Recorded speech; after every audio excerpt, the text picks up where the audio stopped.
لا يستوي أصحاب النار وأصحاب الجنة.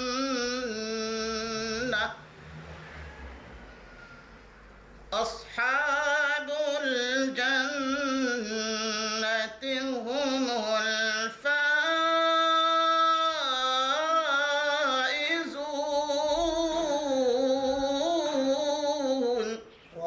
زيد القلوب يا شيخ. لو أنزلنا هذا القرآن على جبل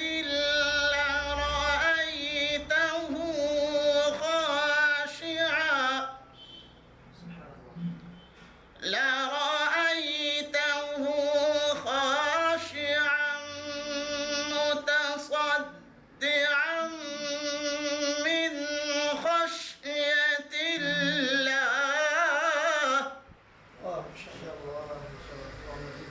وتلك الأمثال نضربها للناس لعلهم يتفكرون. سبحان الله.